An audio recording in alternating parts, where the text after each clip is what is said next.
sommes dans le livre de Jacques au chapitre 1er. C'est un verset que le lecteur de la Bible connaisse. Notre message de ce matin, bien aimé, il faudrait que ça soit toujours, que ça reste dans notre esprit. Nous ne devons pas faire comme tout le monde. Nous devons nous distinguer. Non pour qu'on puisse nous acclamer, mais pour que le Seigneur soit content de nous. C'est très capital. Notre message de ce matin, c'est Jacques chapitre 1er, verset 26 à 27. Si quelqu'un croit être religieux, sans tenir sa langue en bride, mais en trompant son cœur, la religion de cet homme est vaine. Le verset 27. La religion pure et sans tache devant Dieu notre Père consiste à visiter les orphelins et les veuves dans leurs afflictions et à se préserver des souillures du monde. Le thème de ce matin, c'est la religion. C'est un mot qui est biblique. La religion. Quand tu parcours la Bible, je crois que je ne sais pas s'il y a encore un passage qui nous parle de la religion dans la Bible. Je ne sais pas. À ma connaissance, avec le peu de connaissances bibliques qu'on a, je ne crois pas. Mais si toi tu trouves un autre passage, ça va enrichir notre connaissance. Mais il n'y a que ces deux versets. Mais on met l'accent sur la vraie religion. Parce que souvent quand nous prêchons, nous martelons sur la religion. Et nous autres nous disons toujours qu'il y a une différence entre la religion et le christianisme. C'est suite à la religion qu'il y a aujourd'hui des guerres partout. Nous sommes de ceci, nous sommes de cela. Et ça véhicule la haine dans ce monde. Mais heureusement, la Bible a toujours la réponse à tout. Il n'y a plus la plupart des gens qui ne prient plus ou qui ne veulent pas prier parce qu'ils se disent la religion c'est l'opium du peuple. Et la religion divise les gens. Et effectivement, je suis allé en Afrique. J'ai vu même des familles qui sont divisées à cause de la religion. On dit que ton père est sorcier, ta mère est sorcière, ton fils est sorcier, alors il faut les chasser de la maison. J'ai suivi même une émission à la télé qui m'a révolté. Si ça dépendait de moi, j'allais couper la tête de ces pasteurs. J'ai dit ça, c'est pas un pasteur. Voilà comment reconnaître un sorcier. Quelqu'un qui te donne rendez-vous le soir. Et s'il te donne l'argent le soir, sache que c'est un sorcier. J'ai eu pitié. J'ai dit, Seigneur, l'église est malade. J'ai dit, lui-même, il a besoin d'être converti. Mais ça, c'est au nom de la religion. Quand tu vas faire des courses, la caissière, au lieu de te remettre la différence, elle ne te remet pas, elle garde cet argent, comprend tout de suite qu'elle est sorcière parce qu'elle veut travailler ton argent. J'ai dit, mais Seigneur, c'est pas possible. Quelle bassesse.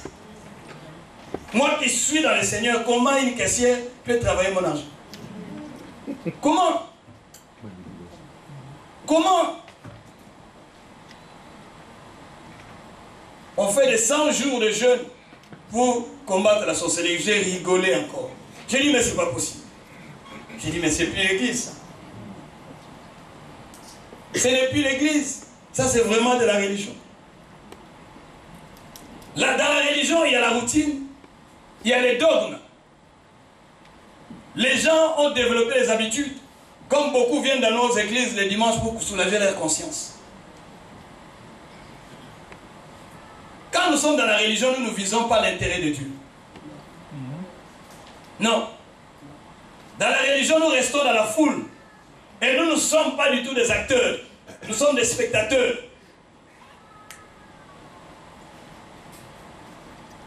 Il n'y a pas l'intérêt de Dieu dans ce que nous faisons. Mais ici, on nous dit la vraie religion consiste à visiter les veuves et les orphelins dans leurs afflictions. La Bible nous dit dans les derniers temps,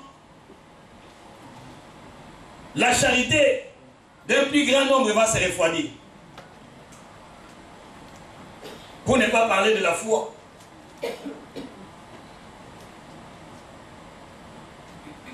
Là où le Seigneur nous attend, nous ne sommes pas là. Ce que Dieu veut que nous puissions faire, nous ne le faisons pas. Mais ici, on nous rappelle les principes de la vraie religion.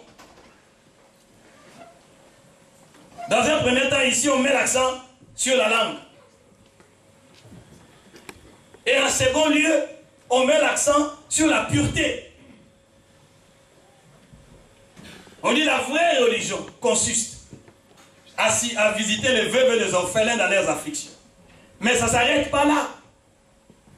On nous conseille à nous préserver de toutes les souillures de ce monde.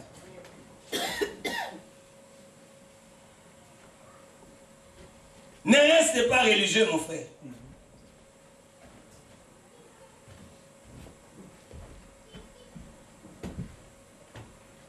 Ne restez pas religieux.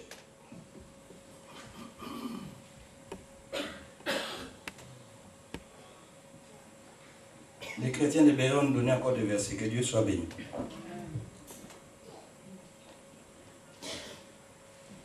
Ne restez pas religieux. Jésus est venu sur terre pour nous sortir de la religion. Et la religion met l'accent sur tout ce qui est extérieur. Parce qu'ici, on met l'accent sur la pureté du cœur.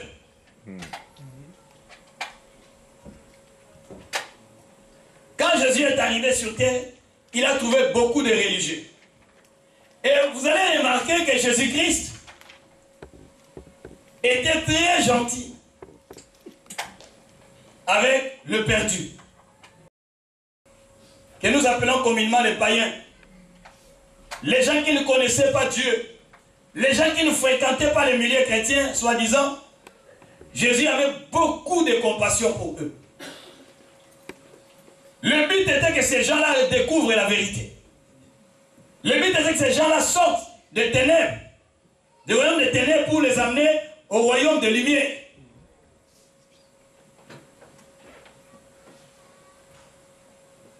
Mais avec les religieux, il était très très dur. Parce que la religion, c'est un grand obstacle. Je ne parle pas de la vraie religion ici. La religion qui est propagée, qui est répandue dans le monde, c'est un grand obstacle au salut. Elle nous permet d'être superficiels avec Dieu. Elle ne nous permet pas d'être profonds avec Dieu. Et nous verrons l'exemple de Jésus avec les pharisiens. Quand tu lis Matthieu chapitre 23, quand tu lis Matthieu chapitre 15, Jésus était très très dur avec les pharisiens et les scribes. On nous avait rappelé ici que les pharisiens étaient des docteurs de la loi. C'était comme des pasteurs d'aujourd'hui, des enseignants de la parole d'aujourd'hui, les ministres de la parole d'aujourd'hui. Les pharisiens, ils enseignaient la parole. Ils parlaient de la parole. Mais quand Jésus-Christ, celui qui sonde le cœur et les reins, celui qui est la vérité, est venu, il les a dévoilés. Mais les hommes qui étaient dans la religion ne pouvaient pas du tout comprendre ce que faisaient ces hommes. Et Jésus-Christ avec les pharisiens, il était, comme il dit, dur. Il a dit, vous êtes des tombeaux blanchis. Vous paraissez blancs, mais au-dedans de vous, c'est noir. Vous paraissez agréable, mais au-dedans de vous, c'est la pourriture. Mais comme l'homme regarde à ce qui frappe à l'œil, l'homme considérait ces gens-là. Quand un pharisien passait, tout le monde s'inclinait. C'était un révérend. Ils avaient tout le respect du monde. Mais celui qui sonde le cœur et les reins, quand il est venu, il a dit non.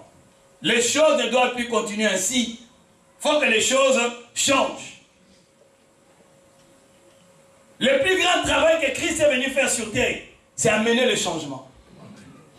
dans tous les domaines de la vie. Il dit aux pharisiens, quand il lit le verset 6, il dit, vous annulez la parole de Dieu au profit de vos traditions. La tradition fait partie de l'accoutumance, c'est qu'on a l'habitude de faire. Et on ne se pose plus la question. On les fait sans se poser des questions. Parce qu'on sait qu'on commence par A, on finit par B. Il n'y a plus l'intervention de l'esprit. Ou il n'y a même pas l'intervention de l'esprit. Il dit, vous annulez la parole de Dieu. Donc c'est cette parole qui communique la vie. La parole est Dieu lui-même. Dieu, on ne le voit jamais. L'adresse de Dieu n'existe pas. La meilleure adresse de Dieu, c'est sa parole. Mais les pharisiens, eux, qu'est-ce qu'ils faisaient? Ils ramenaient leurs traditions, leurs lois, leurs habitudes. Ils remplaçaient la parole de Dieu à leur tradition. Et Christ était dur avec eux. Il dit, vous annulez la parole. En d'autres termes, vous empêchez que la parole fasse son travail. Parce que la Bible nous dit que la parole de Dieu est puissante. Amen. Elle est efficace, elle est vivante. Quand nous écoutons la vraie parole, une parole qui n'est pas trafiquée, elle communique la vie. Amen. Elle vient amener le changement dans ta vie. Que tu l'éveilles ou non. Si cette vraie parole est prêchée, il a dit au commencement était la parole. Avant même que les choses existent, la parole existait déjà. Et c'est cette parole qui a tout créé. Mais quand la parole n'a plus sa place dans l'église, c'est la tradition qui prend place. Et quand la tradition prend place, Dieu n'est pas là. Mais Dieu veut qu'il soit parmi nous. Mais il va être parmi nous quand sa parole est là. La parole, c'est comme un miroir. Quand nous prêchons, souvent nous disons aux gens, allez lire dans Galates 5 pour t'examiner toi-même. Là, on nous parle du miroir des enfants de Dieu, Galates 5, que nous connaissons tout 19 à 22. Là, on nous parle des fruits de l'esprit, des fruits de la chair. Là-bas, un vrai chrétien qui va tout le temps se mirer saura s'il a des boutons, s'il a grossi, s'il a maigri, si... ainsi de suite. Mais je parle d'une manière spirituelle. Et la parole de Dieu, c'est comme un miroir. Quand Dieu nous regarde, il faut qu'il y ait un reflet entre ce que nous sommes et ce qu'il est lui. Amen. Parce que lui, il est la parole. Il doit se retrouver à nous. Il faut qu'il y ait un reflet. Si ce n'est pas le cas, nous sommes tombés dans la religion. Et les pharisiens, qu'est-ce qui leur plaisait? C'était des titres. Ils aimaient paraître au devant des hommes. Ils devaient avoir l'honneur des hommes. Ils devaient que les hommes les acclament. Et vous annulez la parole. Ils ne falsifiaient pas la Bible, non. Ils n'ont pas fait comme font les autres. Ils enlèvent un verset, non. Mais leur vie ne reflétait pas la parole qu'ils prêchaient. Amen.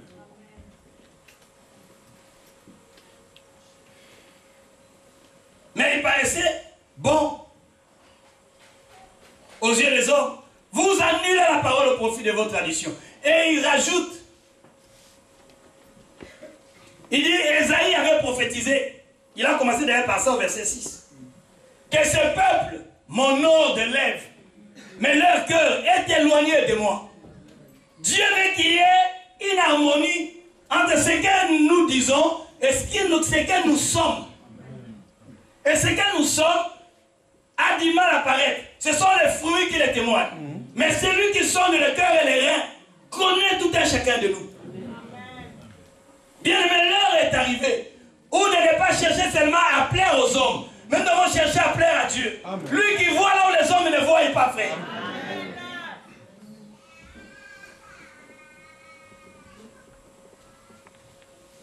Il dit, Ésaïe avait prophétisé. La vraie prophétie finit toujours par se réaliser.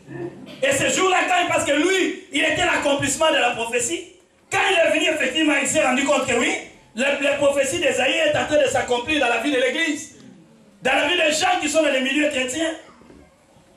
Nous venons à l'Église, nous tenons de grosses Bibles, nous avons des titres, mais notre vie interne n'a rien à voir avec ce que nous sommes en train de faire. va sur l'Internet. Nous bénissons Dieu pour les gens qui vont sur l'Internet pour véhiculer de bons messages. Mais quand tu vas là-bas, alors il faut déjà avoir des bases.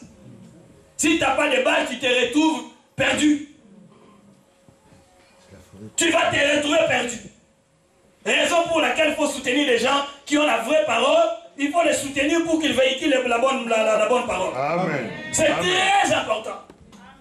Je vous dis, c'est très important. On écoute n'importe quoi. On balance n'importe quoi sur le net.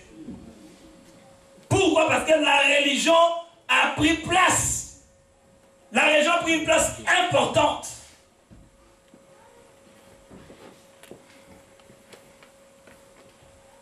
Quand quelqu'un sait parler, il va s'improviser homme de Dieu. C'est pas compliqué. Comme je dis souvent aux gens, si tu es passé par les bancs de l'école, nous, on nous a appris la dissertation. Avec la dissertation, tu peux prêcher, frère. Je te le dis. Amen. Je ne te mens pas, je dis ce qui est vrai. Avec la dissertation, tu commences l'introduction, le développement et la conclusion. Tu vas le faire. Mais ce n'est pas ça que tu attends. Ça a ramené, ça a renforcé encore la religion dans l'église. Nous ne sommes pas contre l'instruction. Mais Dieu a besoin des hommes qui ont les soucis du royaume.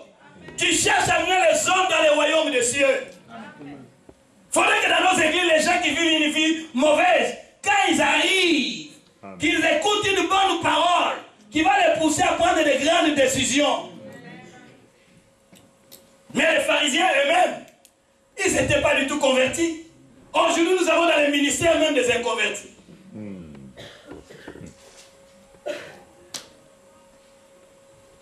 Il y a des gens qui ne sont pas encore convertis, mais qui prêchent parce qu'il est passé par les bancs de l'école.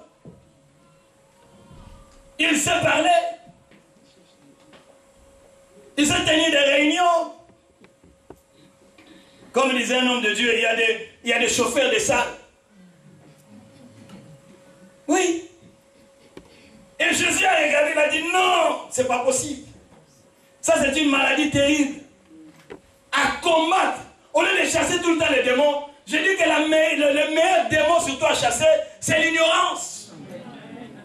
Ne crois pas que la religion va avoir moins d'impact dans nos milieux si nous chassons les démons. Non. Mais il faut prêcher la bonne parole. Amen. Ça, c'est le meilleur remède à l'ignorance que l'Église a aujourd'hui. Aujourd'hui, les gens qui fréquentent nos églises n'ont pas la capacité de faire la part des choses. De discerner ce qui est de Dieu et ce qui n'est pas de Dieu. Pourquoi? Parce que la religion a pris une place importante. Je vais te dire, tu n'as pas besoin de venir à l'église pour aller assister les veuves et les orphelins. Là, je te choque encore. Tu n'as pas besoin de venir lire la Bible pour connaître ça. Ça, c'est inné dans l'homme. C'est pour ça que la Bible nous dit, je crois, Ephésiens 2, verset 10. Là-bas, on nous dit, nous qui sommes nés, bon, je dis ça à ma manière, nous qui sommes nés en Christ, Dieu avait déjà préparé de bonnes œuvres en avance. Amen. Afin que nous puissions les pratiquer. Amen. Normalement, c'est bien seulement éveiller, réveiller ce que Dieu avait déjà mis en nous. Et comme nous sommes nés de nouveau, nous allons maintenant aller assister les veuves et les orphelins dans leurs afflictions. Ça, ce n'est pas quelque chose d'extraordinaire. Les religieux font ça mieux que les églises se réveillent. Oui, c'est vrai. D'ailleurs, nous ne les faisons même pas. Ce n'est pas ça qui va dire que oui, ils sont vraiment dans la vérité. Non. Non. Ici même en France, il y a des lois. En Europe, il y a des lois qui s'occupent des orphelins et des veuves.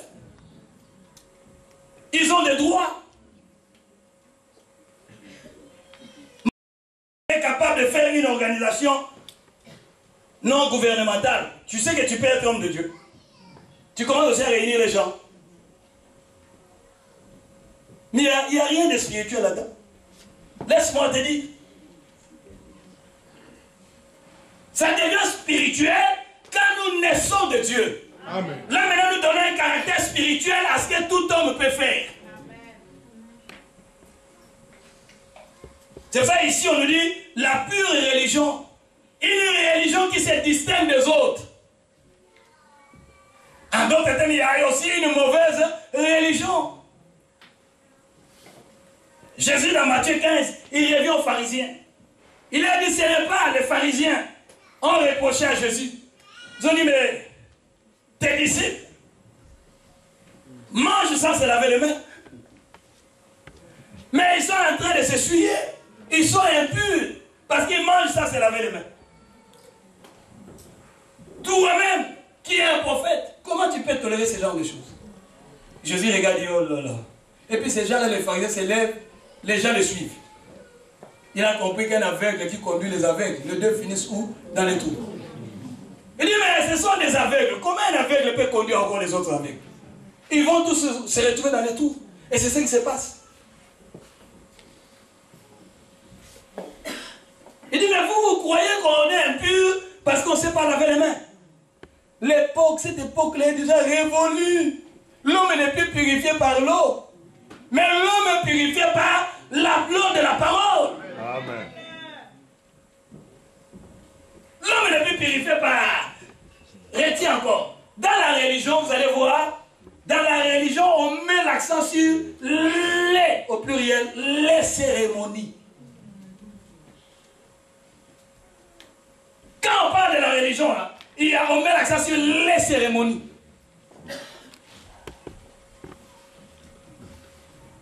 On fait telle cérémonie, on finit. On fait telle, on finit.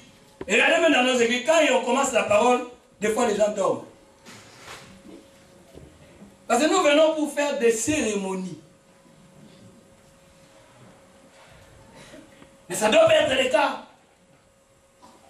Nous devons être des chéris, des amoureux de la parole de Dieu. Amen. Et la vraie parole. Même si ça te dérange, c'est le but d'ailleurs pour lequel Dieu a envoyé la parole. Ésaïe 55, 11 nous le dit. Sa parole ne peut jamais sortir de lui. Quand ça sort, ça a un objectif. Comme tu es venu ce matin, quand je suis venu ce matin, Dieu a un objectif à travers de sa parole. C'est de faire quelque chose dans ta vie. C'est de faire quelque chose dans ma vie. Il a dit aux pharisiens, moi je suis le responsable ou l'élément déclencheur de la transition. Je vais sortir les gens de l'ignorance de la tradition pour les amener à ce qui contient la vie.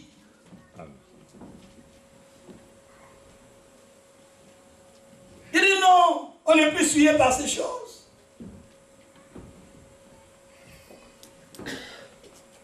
Mais comment tu es souillé? Comment suis-je souillé? Et c'était le cas des pharisiens. Les pharisiens croyaient qu'en se lavant les mains, ils étaient purs devant Dieu. Non. En mettant des robes longues, ils étaient purs. Les gens pouvaient les distinguer des autres. Oui, tu as une robe qui est blanche, mais ton cœur est comment? Dans quel état est ton cœur? Dans notre marche avec le Seigneur, nous devons avoir le souci de nettoyer notre cœur. Mais comment moi je peux connaître ton cœur? C'est pour ça que Jésus a donné la réponse. Ici on nous dit la vraie religion. Je répète encore, consiste à visiter les orphelins, les veuves dans leurs afflictions et à se préserver de souillure de ce monde. Amen. Mais nos cœurs sont remplis de souillure, de choses mauvaises. Il a dit non, l'homme n'est plus souillé par ces choses. C'est l'étude que nous sommes en train de faire dans notre église de maison. L'homme n'est plus souillé par ces choses. Mais l'homme est souillé de ce qui sort de lui. Moi, je ne suis pas méchant, je ne suis pas mauvais. Mais quand on t'entend parler, on dit waouh, c'est pas possible. Mais on ne connaît pas ton cœur. Mais Dieu permet à ce que nous puissions connaître ton cœur à travers de ce qui sort de toi. Amen. Toi, quand il faut parler des insanités, alors là, on ne peut pas te retenir. Tu peux tenir les gens comme ça pendant même 3 heures. Et quand tu vas venir dire Alléluia, Hosanna, tu lèves aussi les mains. Là, il n'y a aucune harmonie entre ton cœur et ce qui sort de ta bouche. Amen. Il a dit, ce peuple est mon nom de lèvres, mais leur cœur est éloigné de moi. Le Seigneur préfère même que tes lèvres soient éloignées de lui, mais que ton cœur soit proche de lui, parce que tout vient du cœur. C'est de l'abondance du cœur que ta bouche parle, mais ton cœur est rempli de quoi? Et il a commencé à détailler l'adultère, l'impudicité, le vol, les mensonges, la médisance. Bien aimé, s'il y a un élément qui détruit le corps humain, ou un chrétien, un de ces éléments-là, c'est la langue. C'est ça ici, on nous dit la vraie religion consiste à tenir sa langue en bride. Moi, je me rappelle quand nous nous sommes convertis, et on pouvait faire le test, d'autres personnes vont rentrer en prière. Mais moi, je me discipline. Je dis, je ne vais pas dire n'importe quoi. Mais quand je me donne cette discipline, quels que soient les démons qui vont se présenter, dès que je dis au nom de Jésus, les démons vont partir. Parce que je dégage une puissance. Je veille à ce que ma langue ne sorte pas n'importe quoi. Amen. Parce que mon cœur et ma langue ou ma bouche sont en harmonie. Amen. Mais quand il n'y a pas d'harmonie, tu vas prophétiser, tu vas parler, tu vas être comme les fils de Séva dans Acte 19. Ils ont dit, nous chassons les démons au nom de Jésus que Paul prêche. Mais quand les démons, bien aimés, les hommes ne nous connaissent pas, mais les démons nous connaissent. Les démons connaissent même notre identité. Alors ne cherche pas à ce que les hommes t'acclament. Cherche à ce que Dieu t'acclame. Parce que quand Dieu t'acclame, même les démons reconnaissent que celui-là, il est intouchable. Amen. Mais est-ce que nous faisons cette démarche? Ou bien nous voulons plus paraître? Les fils de Séva, quels étaient les résultats? Ils ont été tabassés par les démons. Ils ont fui même nus. Aujourd'hui, il y a notre nudité qui est mise au dehors. Pourquoi? Parce qu'il n'y a plus la vie de Dieu en nous. Nous sommes plus les religieux. Nous venons le dimanche, après le dimanche. Excusez-moi le terme, basta, on vient encore l'autre dimanche. Ça ne va pas. La religion n'avance pas l'évangile. La religion bloque la progression de l'évangile. Parce que dans la religion, l'homme est mis au devant. Alléluia. Et Jésus est mis en arrière. Mais c'est lui qui doit prendre la place. Quand tu lis Ésaïe 42, verset 8, il a dit, il ne donnera sa gloire à personne. Mais dans la religion, j'ai été en Afrique, je vous dis, quand je parle comme ça, avec mon cœur est gros, on commence même à chasser les démons, à briser les démons, si c'est les autels, par le nom des hommes de Dieu. J'ai dit, mais c'est quoi ça? J'ai dit, Seigneur, on doit retourner dans ce pays. J'ai dit, c'est pas possible. Où est la place de Jésus dans tout ça? Où est la place de Jésus? Où est la place de Jésus? Lui qui a souffert, lui qui est mort, lui qui est ressuscité, normalement toute langue doit confesser qu'il est le Seigneur à la gloire de Dieu le Père. Amen. Tout genou doit fléchir devant lui. Mais la religion fait que Jésus soit effacé. Il a dit, quand il dit dans Matthieu 15, verset 6, quand il a dit que vos cœurs sont éloignés de moi, il dit vers la fin, il dit, hypocrite. On avait déjà expliqué hypocrite ici. Normalement, les gens qui ont l'habitude de venir à moi vérité connaissent ce qui est un hypocrite. Un hypocrite, c'est comme un comédien. C'est comme un cinéaste. C'est quelqu'un qui vient faire. On lui a attribué un rôle. Dans la vie, excuse-moi, toi qui es maçon, ou qui balaye la rue, dans la vie, tu balayes la rue. Là-bas, en fait, ce n'est pas un travail qui t'honore. Vrai ou faux? Ce n'est pas un travail qui t'honore, malgré que tu as l'argent. Tu reçois l'argent à la fin du mois. Heureusement d'ailleurs. Mais on t'attribue maintenant le rôle d'un directeur. Quand tu te prends devant les gens, tu es le directeur. Tu as tous les honneurs. Mais dès que tu quittes, là où on t'a attribué le rôle du directeur, tu redeviens balayeur de la rue. Donc tu as même honte que les gens te voient. Des fois quand tu balayes la rue, tu mets la cagoule. Pour qu'on ne te reconnaisse pas. Mais quand on t'attribue le rôle de directeur, tu veux que tout le monde te voie. On t'a attribué un rôle, mais en soi, tu n'es pas directeur, tu es quelqu'un qui balaye la rue. Un hypocrite, c'est celui-là. Il vous montre ce qu'il n'est pas. C'est ça la religion. La religion, nous paraissons, les gens vont dire qu'ils prient. Mais au-dedans de nous, c'est comme quand tu vas au cimetière. Tout est blanc, derrière ici. Nous qui venons de l'Afrique, en Afrique, on a peur d'aller au cimetière. Mais ici, moi, je peux manger au cimetière. Parce que tout est nickel. C'est bien entretenu. Et tu vois, c'est blanc. C'est joli à voir, n'est-ce pas? C'est beau. Mais à l'intérieur des tombeaux, qu'est-ce qu'il y a de bon là? Il y a des ossements. C'est pour cela dans Esaïe, dans Ézéchiel, on nous dit non. Ézéchiel combien? 47, 37. Là-bas, on nous dit non. Dieu a dit à l'homme de Dieu, au prophète, il dit mais ces ossements peuvent encore revivre. Il a dit Seigneur, tu le sais. La solution aux ossements qui sont dans l'église est auprès du Seigneur. Amen. Lui, il sait. Il dit alors donne l'ordre. L'heure est arrivée où les hommes de Dieu doivent donner l'ordre à ce que les ossements puissent revivre. Amen. Il y a la sécheresse dans le corps du Christ. Mais il faut qu'on sonne la vraie trompette pour que ces ossements retrouvent encore la vie. Ce qui est impossible aux hommes est possible à Dieu. Amen. Il faudrait que nous sortions de la religion. Regardez Nicodème. Il s'approche de lui dans Jean 3. Il dit, waouh, personne ne peut faire ces choses si Dieu n'est pas avec nous. Donc Nicodème, en déduisant, il a compris que moi je suis pharisien, je suis prédicateur, je suis responsable de l'église. Mais ce que je vois faire ces garçons, qui ne même pas passer par les bancs de l'école, mais comment il arrive à faire ces choses? Et quand il parle, les gens sont attentifs, les vies sont transformées. Il dit non, je ne peux plus continuer comme ça. Je dois aller demander quel est son secret. Il avance et dit non, j'ai compris, pendant tout ce temps que j'ai été pharisien, je n'avais pas du tout la dimension que toi tu as. Parce qu'il a dit personne ne peut faire ces choses, parce que lui, ces choses ne pouvaient pas se faire en lui. Mais il a regardé, il a dit non, toi au moins moi je reconnais que Dieu est avec toi. Moi Dieu n'est pas avec moi. Et l'heure est arrivée comme toi qui viens à l'église. Tu nous fréquentes, mais tu n'as pas Dieu avec toi. Tu es dans la religion, mais l'heure est arrivée. Il a dit personne ne peut faire ces choses si Dieu n'est pas avec lui.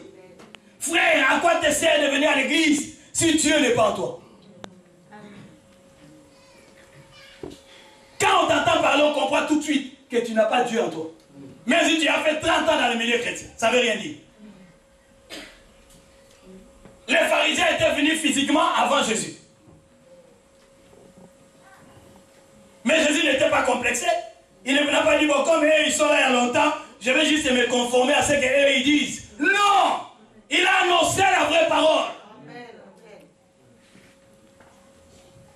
Son but était de sortir l'église de la religion. Hypocrite. Nous disons des choses que nous ne faisons pas. Nous paraissons bons, mais au-delà de nous, nous sommes mauvais. Des fois, quand on te parle des agissements, de nous qui venons à l'église, nous nous posons des questions. Nous disons, est-ce que ce Jésus-là était vraiment ressuscité? Le monde nous a déformés. Mais laisse-moi te dire, il y a un vrai réformateur qui est venu pour nous redonner encore la forme qu'on avait au début. On doit ressembler à lui. On doit retrouver encore l'image du Créateur. C'est ça Paul est en train de nous dire dans Romains 12, que le verset que nous connaissons. Il dit par les compassions de Dieu, je vous exhorte, frère, à être transformés.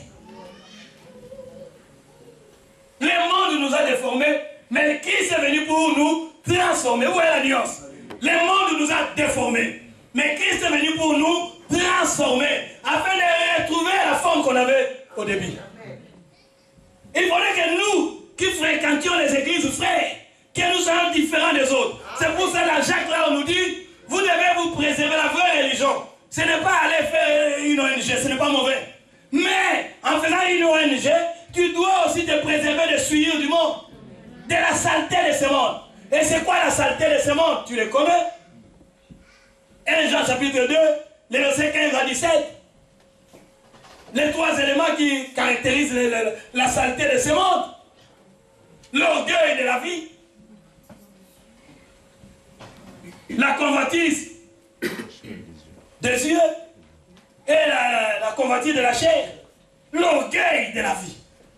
Les pharisiens étaient des orgueilleux.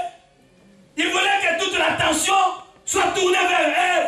Oh, laisse-moi te dire. Alors qu'elle va faire le Seigneur? Lui qui a dit qu'il ne donnera sa gloire à personne. Nous voulons que toute l'attention soit vers nous. Et si on ne te fait pas attention, tu vas même quitter l'église.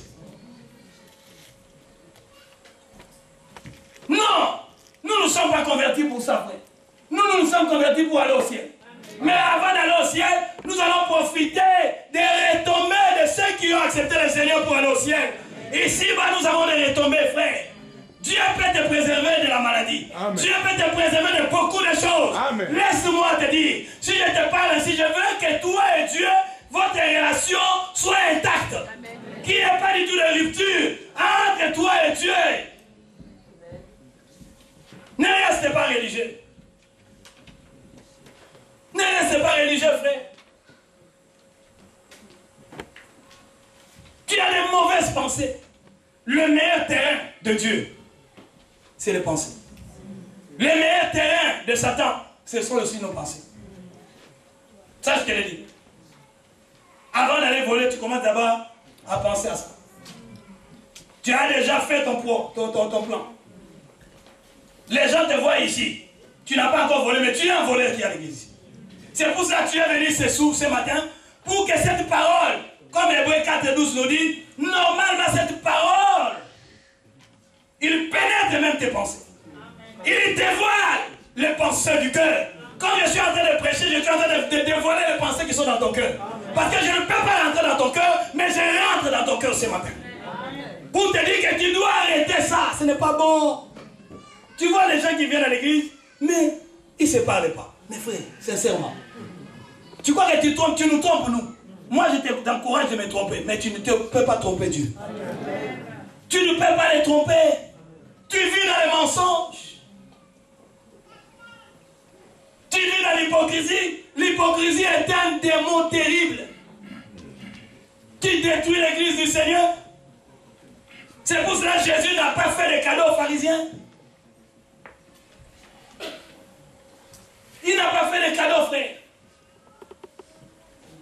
La vraie religion consiste à garder sa langue à bruit. Les gens qui détruisent nos communautés ne sont pas les gens de l'extérieur, sont les gens qui fréquentent nos communautés, frère. Et des fois nous chassons les démons. Non, moi j'ai compris, l'heure est arrivée. Bien aimés, ceux qui appartiennent à Christ doivent discipliner leur langue. Amen. Moi quand je me suis marié, mon épouse ne me comprenait pas. Des fois quand il veut me parler, que je dis non. Oh, toi aussi. Tu es un homme qui ne parle pas. Je parle, mais il y a parler et parler. Je ne peux pas te satisfaire toi, ma femme, je parle. Après, je perds ma communion avec Dieu. Ça sert à quoi? À quoi m'essayer de gagner le monde si je perds mon âme? Ça sert à quoi? Amen. Bien, aujourd'hui, les chrétiens d'aujourd'hui n'ont plus ça. Amen. Hein? Il y a d'autres conversations. Hier, je suis allé.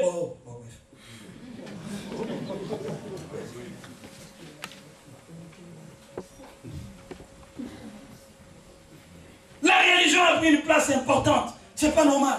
C'est un démon à combattre. Nous voulons nous retrouver dans la vraie religion qui consiste à garder sa langue en bruit. Hein? Toi, comme tu es là, moi je vais revenir sur ces messages. Il y a même des gens qui fréquentent nos églises. Vous savez, aujourd'hui, on a du mal. Nous, avec les autres qu'on avait quittés, il n'y a plus de différence aujourd'hui. Parce qu'ils chantent les mêmes chansons que nous. Ils organisent les mêmes réunions que nous. Alors aujourd'hui, pour discerner, il faut être les fils de l'homme. Il est venu. Les jeunes hommes riches avancent. Il vient. Il donnait tout ce que l'église demandait. Tout. Lui, comme son souci était de sortir les gens de la religion, c'était un vrai religieux, les jeunes hommes riches. Il donnait tout. Il vient aussi. Et dans la religion, il y a la flatterie. Et parle-moi de la flatterie, frère. Même si tu me donnes des millions, en ce qui concerne la parole, tu ne me changeras jamais. Amen. Demande à mon épouse, elle va te dire. Demande. Même si on a passé la nuit ensemble, elle ne peut pas me changer mon avis. Par rapport à la parole, jamais. Ça, c'est la vie. Amen. C'est la vie, frère. Mais il y a beaucoup de gens qui n'ont pas encore compris ça. Ils restent dans la religion. Ça, c'est la vie, la parole. C'est la vie. Je ne peux pas la trafiquer, non. Ma vie en dépend. Je ne peux pas. C'est compliqué. Je préfère même que tu me refuses ton argent, mais que j'ai la parole. Amen. Parce que c'est que cette parole me donne la paix du cœur que le monde ne peut pas me donner. Amen. Si tu me vois en bonne santé, c'est parce que la parole me la procure. Amen. La bonne nouvelle renouvelle les membres. Amen. Renouvelle la force. Oh, ça nous donne la force du buffle. Nous devons être des amours. J'avais dit, psaume 100. Il y a beaucoup d'annonces.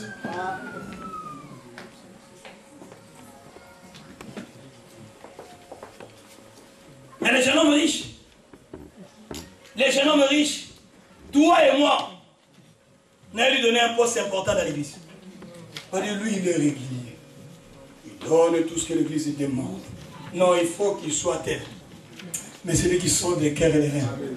Et il est venu avec la flatterie. Vous allez dire, il ne faudrait pas que la flatterie prenne place dans l'église. S'il faut qu'on te dise non, c'est non. Oui, c'est oui. Dieu ne flatte pas. Mais il a regardé ce jeune homme. Vous voyez, il s'est avancé. Ce n'est pas le Seigneur qui est allé vers lui, c'est lui qui est allé vers le Seigneur. Seigneur, que dois-je faire pour éviter les royaumes des cieux? Aujourd'hui même, les gens ils viennent. Si tu peux prier pour que je trouve un mari. Tu peux prier pour que je trouve une femme. Tu peux prier pour que mes entreprises marchent. Mais lui, le jeune homme riche, il vient. Dans un premier temps, c'est un besoin qui est spirituel. Des choses que le Seigneur aime. Ah, laisse-moi te dire, j'aime Dieu. Même là où les hommes ne voient pas, lui il voit.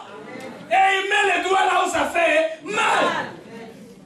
C'est ainsi, c'était présenté devant les hommes. On a dit, waouh, aujourd'hui tout le monde cherche le bien matériel, mais lui, les jeunes hommes riches, il est venu chercher la vie éternelle. Ce qui sort et ce qui est à l'intérieur,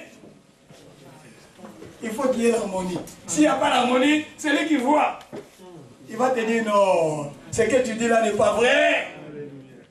Oh, tu sais, surtout vous les jeunes filles, faites attention. Tu sais, si je te vois, je ne pars pas. J'ai fait des nuits blanches. J'ai fait des nuits blanches. Menteur que tu es, hypocrite que tu es. Ce qui sort de toi avec ton cœur, ça n'a rien à voir. Pendant que tu as fait te dire ça, il y a déjà Marie-Jeanne à côté. Mais il te dit, si je ne te vois pas, mon bébé, mon chouchou. C'est pour ça que moi, ces paroles-là ne me disent absolument rien.